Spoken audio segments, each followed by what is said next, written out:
Hello friends, आप सभी का स्वागत है हमारे यूट्यूब चैनल विजार्ड क्लासेस पर। ओके फ्रेंड्स, ये जो क्लासेस है वो हमारा बीपीएससी टीचर के लिए है, ठीक है, या फिर आप किसी अन्य परीक्षा के लिए भी तैयारी कर रहे हैं तो ये सेशन आपके लिए काफ़ी फ़ायदेमंद है, क्योंकि ये सेशन तो एनसीईआरटी का ही है, ठीक है। एनसीईआरटी ज्योग्राफी चैप्टर 3 और ये क्लास 6 का एनसीईआरटी है, ठीक है। ज्योग्राफी क्लास 6 का एनसीईआरटी है, जिसमें कि हम लोग जो है पृथ्वी की गतियां पढ़ने के लिए जा रहे हैं, ठीक है। चैप्टर का नाम है पृथ्वी की गतियां। ओके फ्रेंड्स, चैप्टर का नाम है पृथ्वी की गतियां। तो चलिए स्टार्ट करते हैं आज का सेशन, ठीक है फ्रेंड्स। तो चैप्टर है पृथ्वी की गतियां।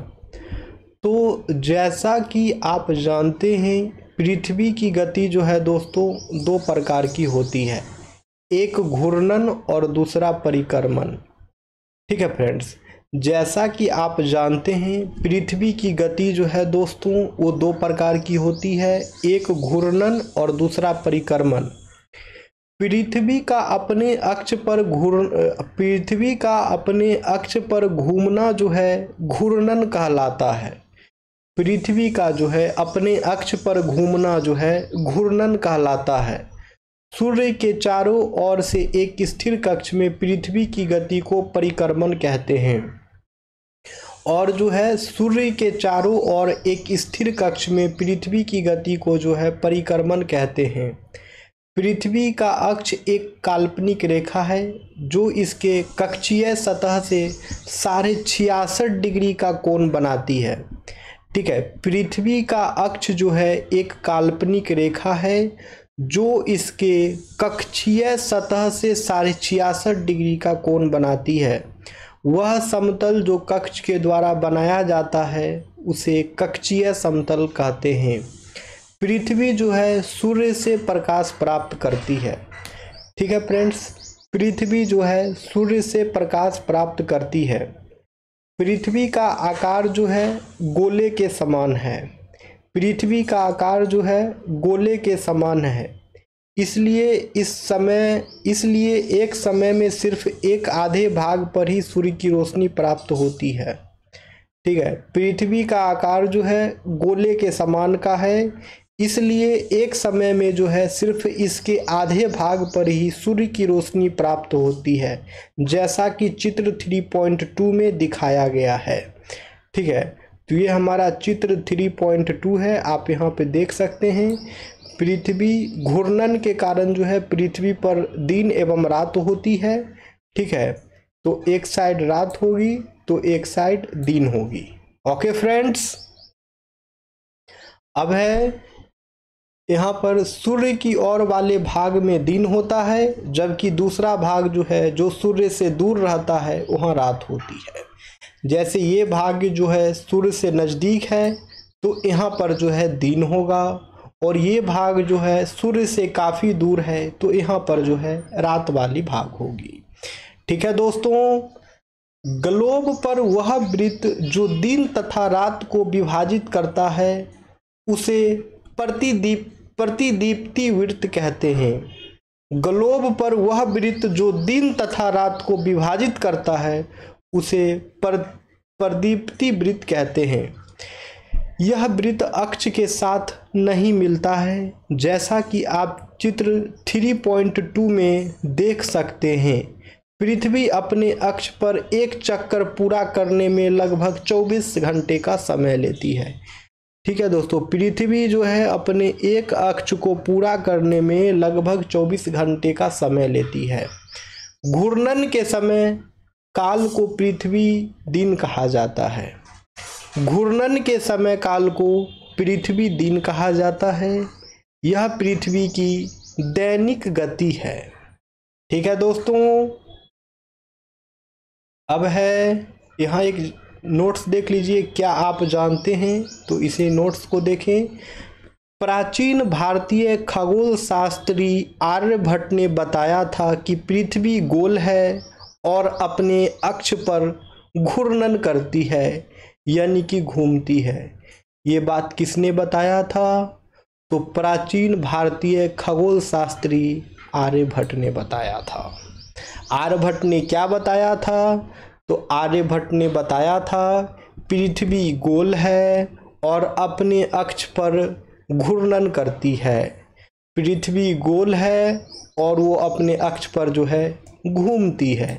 ये बात किसने बताया? तो ये बात जो है आर्यभट्ट ने बताया। ठीक है दोस्तों, याद रखना है एनसीईआरटी का एक एक लाइन इम्पोर्टेंट है, इसलिए किसी भी लाइन को जो है आप नज़रअंदाज नहीं कर सकते हैं।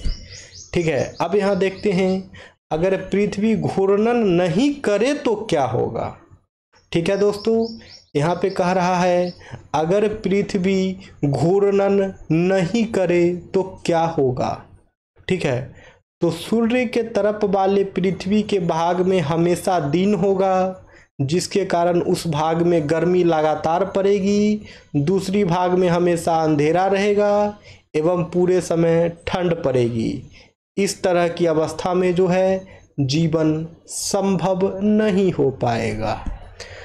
तो क्या समझे यहाँ से आप? यहाँ पे बोल रहा था अगर पृथ्वी घूर्णन नहीं करे तो क्या होगा। तो देख लिए ना, अगर पृथ्वी घूर्णन नहीं करेगा तो सूर्य के तरफ वाले पृथ्वी के जो भाग हैं उसमें हमेशा दिन होगा, जिसके कारण उस भाग में गर्मी लगातार पड़ेगी और दूसरे भाग में हमेशा अंधेरा रहेगा एवं पूरे समय ठंड पड़ेगी। इस तरह की अवस्था में जीवन संभव नहीं हो पाएगा। ओके फ्रेंड्स, तो अब क्लियर हो गया अगर पृथ्वी घूर्णन नहीं करे तो क्या होगा। अब यहाँ देखिए, पृथ्वी की दूसरी गति जो सूर्य के चारों ओर कक्ष में होती है उसे परिक्रमण कहा जाता है। ठीक है, यहाँ क्या कह रहा है? पृथ्वी की दूसरी गति जो सूर्य के चारों ओर कक्ष में होती है उसे परिक्रमण कहा जाता है। पृथ्वी एक वर्ष या 365 होल 1/4 दिन में सूर्य का एक चक्कर लगाती है। हम लोग एक वर्ष 365 दिन का मनाते हैं तथा सुविधा के लिए 6 घंटे को इसमें नहीं जोड़ते हैं। ठीक है दोस्तों, ठीक है दोस्तों, अब आगे आते हैं।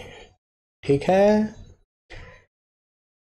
4 वर्षों में प्रत्येक वर्ष के बचे हुए 6 घंटे मिलकर एक दिन यानी 24 घंटे के बराबर हो जाते हैं।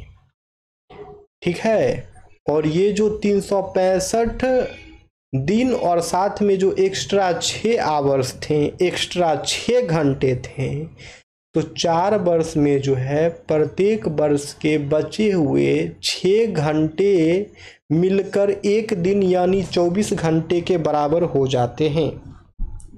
इसके अतिरिक्त दिन को फरवरी के महीने में जोड़ा जाता है। इस प्रकार प्रत्येक चौथे वर्ष फरवरी माह 28 दिन के बदले 29 दिन का होता है। ऐसा वर्ष जिसमें 366 दिन होते हैं उसे लीप वर्ष कहा जाता है। ठीक है दोस्तों, तो आप लोग का ये भी क्लियर हो गया होगा कि 4 साल के बाद जो है फरवरी का महीना जो है 28 दिन का न हो करके 29 दिन का क्यों होता है। तो ये जो एक्स्ट्रा बचे हुए 6 घंटे थे 365 दिन वाले, तो यही 6 घंटे जो हैं 4 साल में मिल करके 24 घंटे हो जाते हैं और 24 घंटे एक दिन के बराबर होता है। तो इसलिए जो है दोस्तों, जिस वर्ष ये 6 घंटे मिलकर 24 घंटे हो जाते हैं और प्रत्येक 4 वर्ष के बाद ऐसा होता है, तो उस वर्ष को जो है हम लोग लीप वर्ष मनाते हैं। और लीप वर्ष में जो है, लीप ईयर में जो है दिन 365 ना हो करके 366 होता है। ठीक है दोस्तों, अब हम लोग देखेंगे चित्र 3.3 से स्पष्ट है कि पृथ्वी दीर्घवृत्ताकार पथ पर सूर्य के चारों ओर चक्कर लगाती है। चित्र 3.3 से स्पष्ट है कि पृथ्वी दीर्घवृत्ताकार पथ पर सूर्य के चारों ओर चक्कर लगाती है। तो ये जो है हमारा फिगर 3.3 है। इसमें पृथ्वी का परिक्रमण एवं ऋतुओं के बारे में दिया गया है। ये है उत्तर ध्रुव बसंत ऋतु विषुव 21 मार्च को, फिर है उत्तरी गोलार्ध में शीत ऋतु, दक्षिण अयानांश 22 दिसंबर, दक्षिण गोलार्ध में ग्रीष्म ऋतु, फिर है शरद ऋतु जिसे विषुव कहते हैं, 23 सितंबर को हो जाएगा बसंत ऋतु, ठीक है। और फिर से जो है उत्तरी गोलार्ध में ग्रीष्म ऋतु, जिसे हम लोग दक्षिणी गोलार्ध में शीत ऋतु होगा। उत्तर अयनांश 21 जून, ठीक है दोस्तों। ये जो है पृथ्वी का परिक्रमण एवं ऋतुएं हैं, ठीक है। तो हम लोग आगे बढ़ते हैं। सामान्यतः एक वर्ष को गर्मी, सर्दी, बसंत एवं शरद ऋतुओं में बांटा जाता है।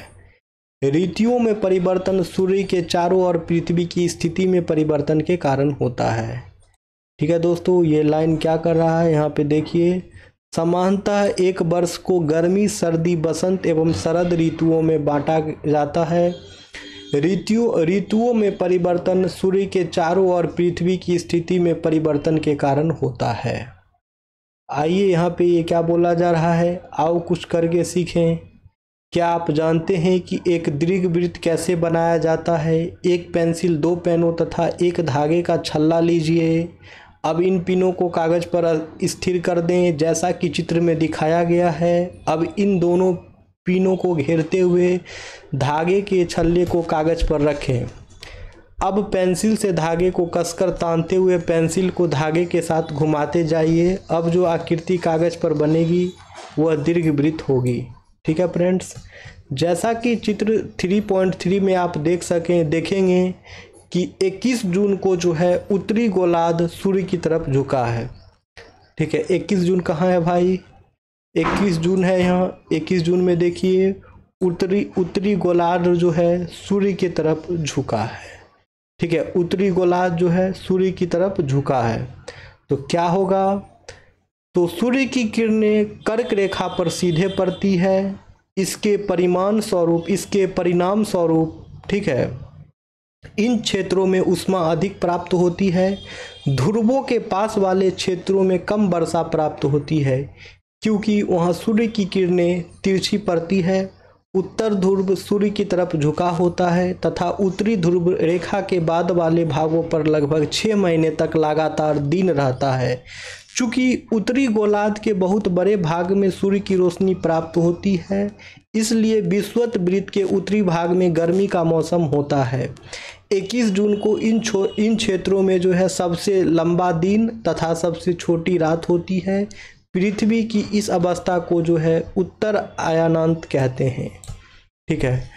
और 22 दिसंबर को जो है दक्षिण ध्रुव के सूर्य की ओर झुके होने के कारण मकर रेखा पर सूर्य की किरणें सीधी पड़ती है। चूँकि सूर्य की किरणें मकर रेखा पर लंबवत पड़ती है, इसलिए दक्षिण गोलार्ध के बहुत बड़े भाग में प्रकाश प्राप्त होता है। इसलिए दक्षिणी गोलार्ध में लंबे दिन तथा छोटी रात वाली ग्रीष्म ऋतु होती है। इसके ठीक विपरीत स्थिति उत्तरी गोलार्ध में होती है। पृथ्वी की इस अवस्था को दक्षिण अयनांत कहा जाता है। क्या आप जानते हैं कि ऑस्ट्रेलिया में ग्रीष्म ऋतु में क्रिसमस का पर्व मनाया जाता है, ठीक है।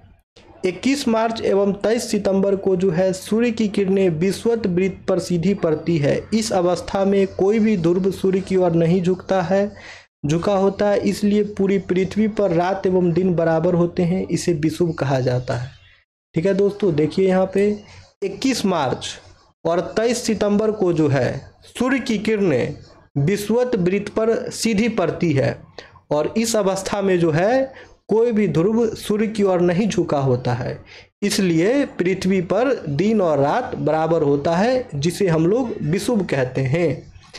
23 सितंबर को उत्तरी गोलार्ध में शरद ऋतु होती है और 23 सितंबर को जो है दोस्तों उत्तरी गोलार्ध में जो है शरद ऋतु होती है, जबकि दक्षिणी गोलार्ध में जो है बसंत ऋतु होती है।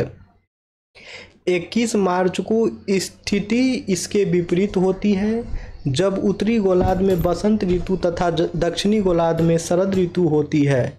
इस प्रकार स्पष्ट है कि पृथ्वी के घूर्णन एवं परिक्रमण के कारण दिन एवं रात तथा ऋतुओं में परिवर्तन होता है, ठीक है। दिन और रात में परिवर्तन क्यों होता है उस बात का आप लोग यहाँ से देख सकते हैं कि पृथ्वी के घूर्णन एवं परिक्रमण के कारण जो है दिन एवं रात तथा ऋतुओं में परिवर्तन होता है। ठीक है दोस्तों। तो अब जो है क्वेश्चन का सेक्शन है, तो क्वेश्चन के सेक्शन को हम लोग डिस्कस करेंगे, एक सेशन लाएंगे उसमें, ठीक है। तो फिलहाल जो है इस सेशन को एंड करते हैं। ये ज्योग्राफी का चैप्टर 3 था, क्लास 6 का ये ज्योग्राफी है दोस्तों, ठीक है। क्लास 6 का ये ज्योग्राफी है, ठीक है। तो एनसीईआरटी का ये सेशन है जिसे कि हम लोग अब एंड करते हैं, ठीक है। फिर मिलेंगे नेक्स्ट सेशन में चैप्टर 4 में। तो आप लोग चैनल से जुड़े रहें ताकि आने वाले वीडियो का अपडेट्स जो है, नोटिफिकेशंस जो है आप सभी को मिलता रहे। चलिए फ्रेंड्स, थैंक यू एवरीवन।